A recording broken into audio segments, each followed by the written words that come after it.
I want you to think about a certain scenario with me for a second. So imagine we dropped you in a certain random country, a very foreign country where you didn't speak the language, and you basically had nothing. You had no money, you had no clothes on your back, you had no belongings, you had no extra information about where you were or what you were doing there, other than that we picked you up at an unspecified date. So given that scenario, given we just dropped you in some random third world country, how how quick do you think that you would adjust to the culture there?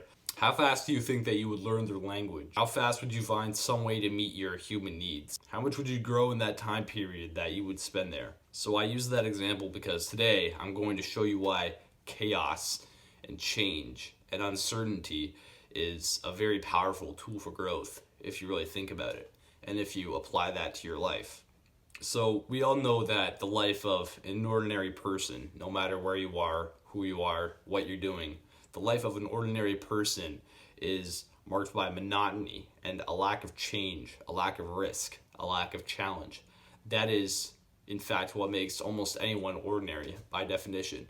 If someone has a routine life, if they know what to expect when they wake up in the morning, if they never challenge themselves, if they never go out of their way to do something abnormal, that's what makes them normal, right?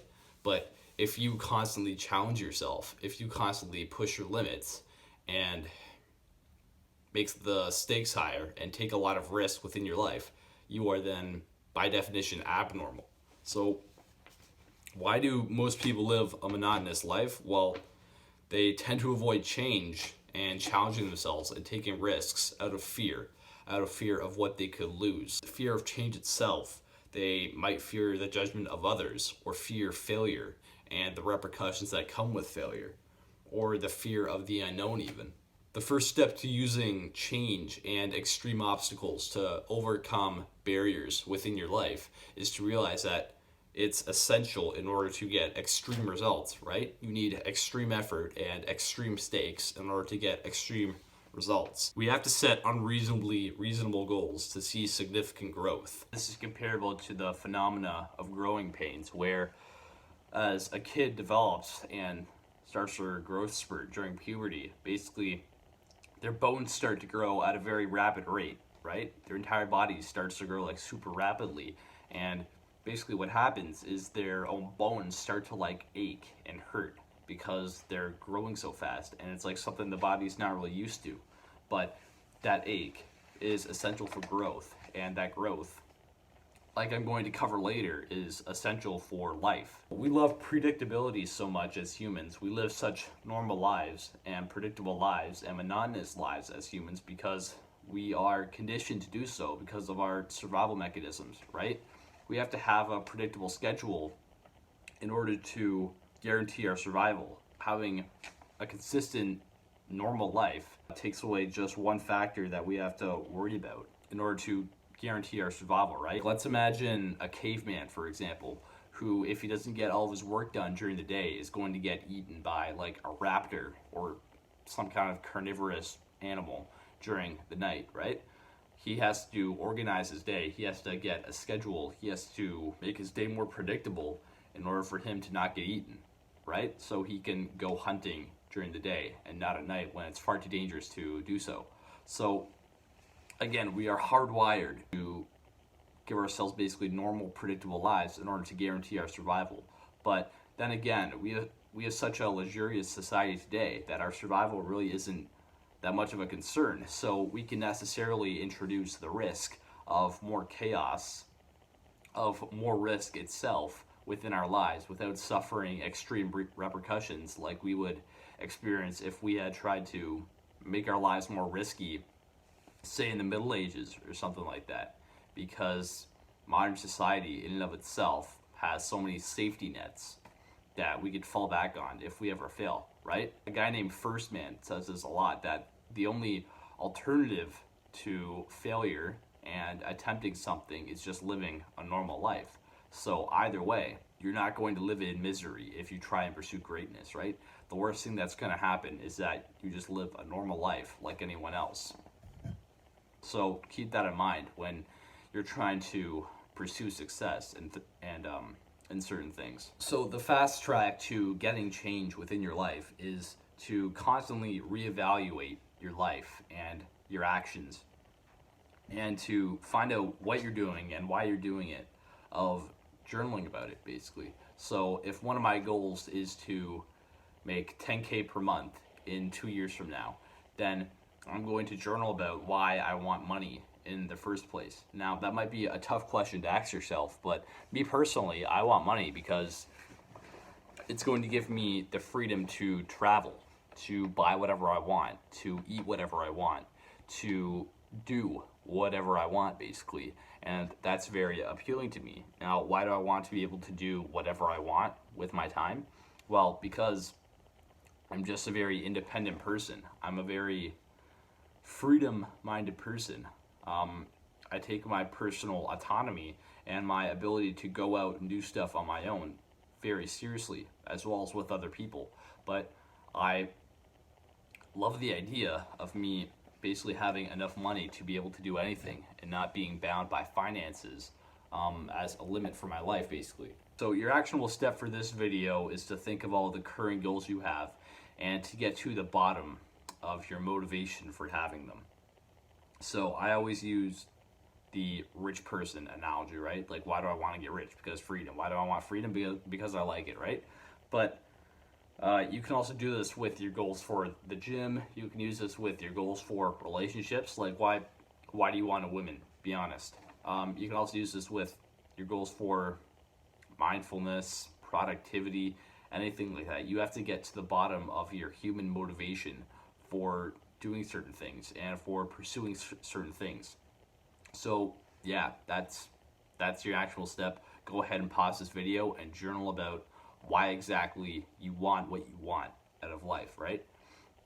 And once you know what you want and why you want it, then come back. Once you're aware of your goals, you can make reasonably unreasonable milestones basically to push for in order to get your dream result. A reasonably unreasonable goal for me right now would be maybe to hit 1,000 subscribers in a month from now. I mean, it seems almost impossible, but then again, if I really devote my mindset and my time and my schedule and my effort towards it, if I really pour a lot of hours into filming and scripting and editing and just into thinking about YouTube in general, then, maybe I could get there.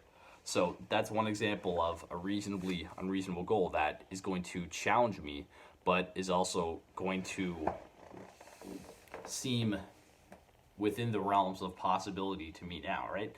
That's called the zone of proximal development, where you have the correct even balance between challenge and familiarity. That's where you can learn the most, that's where you can develop the most, basically. And that's the zone that you want to be in for the longest time. That's the zone that you want to push for within your personal self-improvement journey, I think. All of these goals that you make for yourself should be hard to do, but if you align yourself with them enough, then you should have faith that you'll get there, right?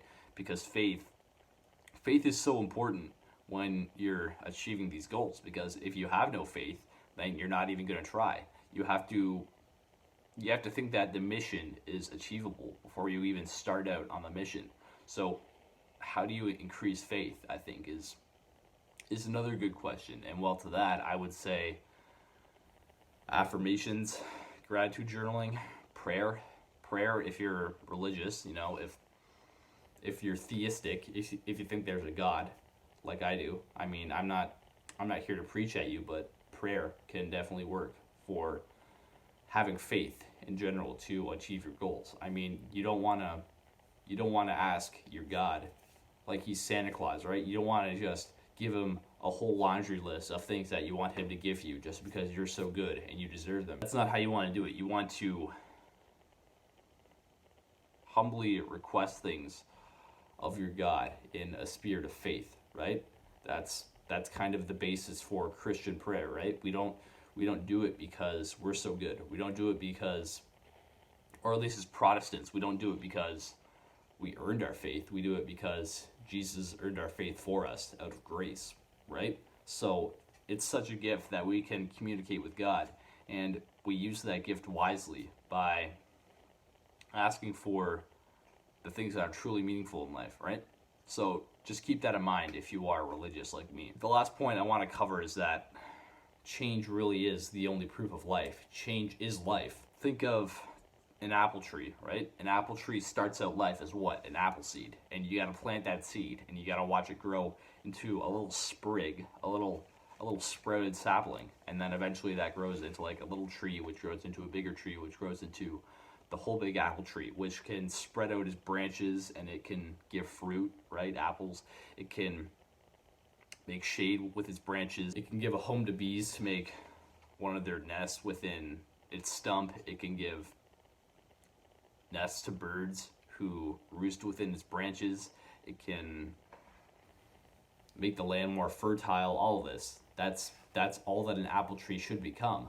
But if just a little sapling stays a sapling, if it doesn't improve, if it doesn't change, if it doesn't set goals for itself to grow, basically, it's not going to get anywhere, right? I mean, trees don't have free will and trees don't have emotions, but imagine if that sapling stayed a sapling all its life and it watched its peers grow up to be these giant trees that had great legacies and so many children and bared so much fruit. I mean, if that sapling had emotions, it'd probably get depressed, right? So just use that sapling analogy with you right now. Think of yourself as just this little sapling who, if you're a young guy like me, throughout your entire life, you can start to grow and kind of build your foundation and spread out your roots and make a legacy for yourself, provide fruit for people and provide a home for people and give just so much value to other people around you, as well as just become more than you are now, right? There's such a big difference between a sapling and a full-grown apple tree, but what they have in common is that they're both growing. They both never stop developing until they basically die, right? So that's this video's final lesson. Like and subscribe if you liked what you saw here. I don't know if a lot of this channel is going to be philosophy and me talking about, you know, principles of success, but we'll see where it goes. But yeah, if you like what you saw, like, subscribe, leave a comment if you think this video's, you know, quality could use some improvement. If you think my speaking needs some improvement, I'm very open to suggestions and stuff like that. And yeah, share this video with someone who you think needs direction in life. If you have a friend who is stuck in a rut and you think needs to start growing, if they want to do anything with themselves in life, go ahead and share this with them. So yeah, that's pretty much it for this video, and I'll see you later.